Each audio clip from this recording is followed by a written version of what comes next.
Welcome to my channel. প্রিয় দর্শক, অনেক দিন পর ভিডিও নিয়ে আসলাম। আমাদের এখানে গণেশ পুজো, সেই গণেশ পুজোর ভিডিও তোমাদেরকে করে দেখাচ্ছি। বন্ধুরা দেখো, এই সেই গণপতি ঠাকুর।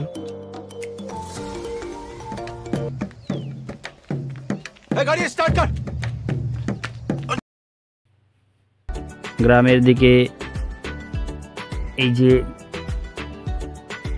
কত সুন্দরভাবে এই মণ্ডপটাকে যাওয়ার জন্য সাজানো হয়েছে, আর পাশে অনুষ্ঠান হচ্ছে, তোমরা সেটা দেখছো। চলো তোমাদের কাছ থেকে গিয়ে দেখাই গণেশ ঠাকুরকে। এই যে দেখো, এই যে গণেশ ঠাকুর সুন্দরভাবে সাজানো হয়েছে, পুজো হয়ে গেছে। প্রতি বছর না এখানে গণেশ পুজো হচ্ছে, এবছরও। ঠাকুরটা তোমাদের কেমন লেগেছে সেটা কমেন্টে জানিও।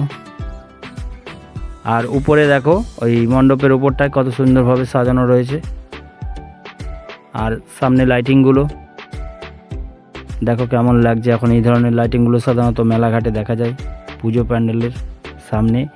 আর ছোট বেশ কয়েকটা দোকান বসেছে, খাবার দোকান, অনুষ্ঠান চলছে। তো যারা সোনাওয়ালা বন্ধুরা রয়েছে তারা কিন্তু এই ধরনের হাঙ্গামা বা অর্কেস্ট্রা এগুলো কিন্তু দেখতে তোমরা ভালোবাসো, আমি জানি। তাই তোমরা কিন্তু একটু সাবস্ক্রাইব করে রাখো।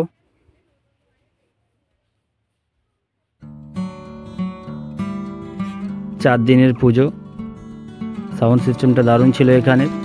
আর তারপরে এখানে খিচুড়ি খাওয়ানো হয়, সেই ভিডিওটাও তোমাদেরকে একই ভিডিওর মাধ্যমে দেখাবো। ভিডিওটা দেখার অনুরোধ রইল। চ্যানেলে নতুন হয়ে থাকলে সাবস্ক্রাইব করে দিও প্লিজ। ড্যান্সটা কেমন লাগছে তোমরা জানাবে।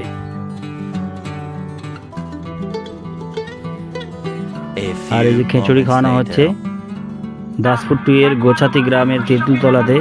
এই গণেশ পূজা প্রতি বছর নয় হয়ে থাকে। থ্যাংক ইউ বন্ধুরা।